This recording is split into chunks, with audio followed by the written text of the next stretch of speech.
and welcome to this video brought to you by That Maths channel. This is one video in a series of 5 looking at questions and topics that you are very likely to be asked in the new Maths GCSE.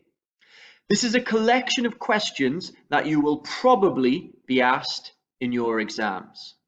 The word to emphasize here is probably. As of course, there is no way to completely predict what the examiner will do, but what we can do is we can look back through each series of the new 9-to-1 Maths GCSE exam papers, including the specimen papers, and we can find those topics that are repeatedly included. On top of this, you can find a pattern of very similar questions which are repeated in nearly every series of exams. Here are some of those questions. The topic that you will definitely be asked about is area and volume. But what the examiners seem to be focusing on, or what they quite like to question, is the volume of a cylinder. So let's have a go at this question. Could you pause the video here? This question is worth 2 marks. Could you have a go at answering this exam question?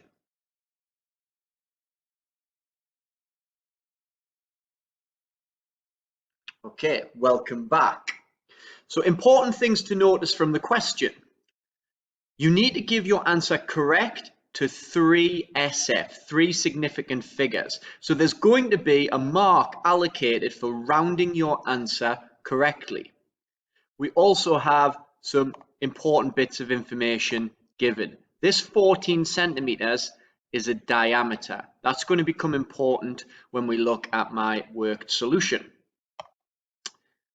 My answer looks something like this. I've started by stating the equation that I'm going to use. Volume of a cylinder, pi r squared, which is the area of the cross section, the area of the circular base, times the height. I need the radius. The question gives me the diameter, so I half the 14 and use a radius of 7. Pi times 7 squared times 20 into my calculator will give me 980 pi, which is a decimal, would look like this, but we need to round it to 3 significant figures. 7 is my 3rd significant digit, and 8 tells me to round it up, so I'm left with 380 centimeters cubed rounded to 3 SF. Very well done if you would have picked up both marks on that question.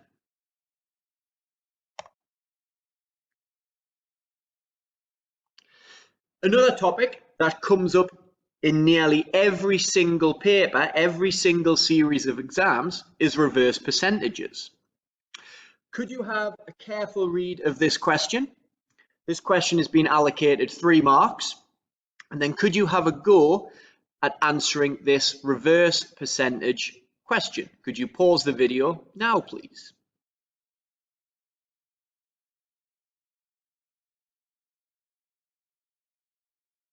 Okay, welcome back. If we look at the question, we are told that Josh owns a book and it has a value of £15, and that is on the 1st of May 2019. The value of this book had increased by 20%, so we're dealing with a 20% increase from last year. Then you're asked to find the value of the book from last year. What you can't do is find 20% of 15 and then subtract it. That's a very common mistake that a lot of students make. This is how I approach the question. First of all, we need to change a 20% increase into a decimal multiplier. So 100, add 20, divide by 100 to change it into a decimal, means I'm working with the decimal multiplier 1.2 or 1.20. So now what I have is my original value of the book. When I multiply it by 1.2, I'm going to be left with £15, the new price. But we call it a reverse percentage because we're going to do this calculation in reverse. So I'm going to do 15 divided by 1.2 to find my original amount, the price of the book a year earlier. So 15 divided by 1.2 gives me 12.5, which in the context of the question is £12.50. Very well done if you would have picked up all 3 marks on that question.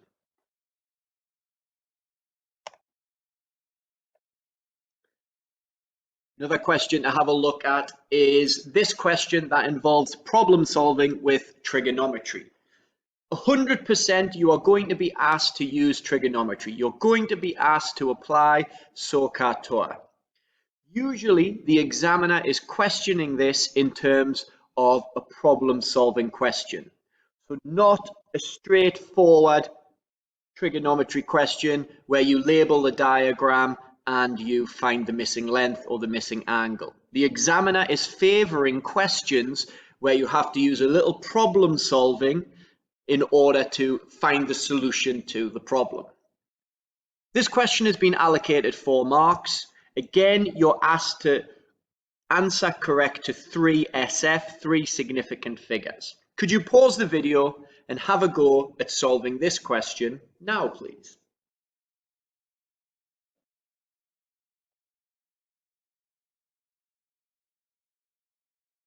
Okay, welcome back to the video. Let's have a look at my solution. My working out looks something like this. So we're wanting the perimeter. So we want the outside of the shape here, but we do not know this line. And we also do not know this line. We know that this bit here has to be 21.2 because it's equal in length to BC. So what we do is we separate the question out into 2 questions.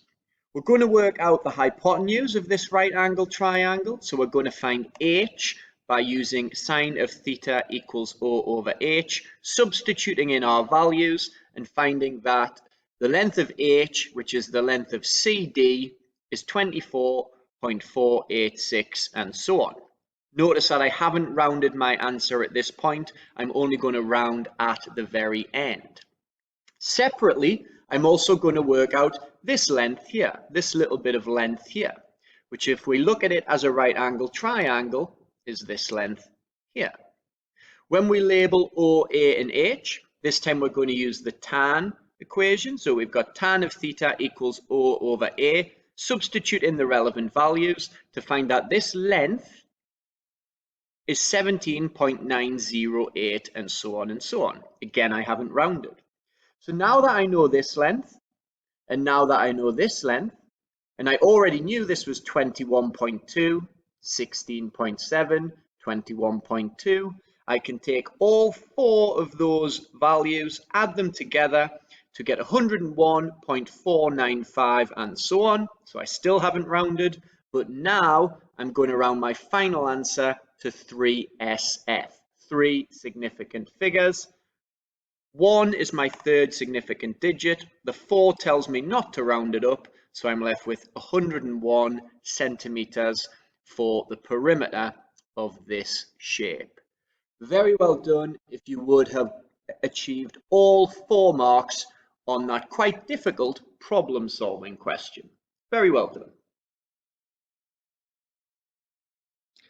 Thank you for watching, and remember, practicing past paper questions is easily the best way to be successful in GCSE Maths.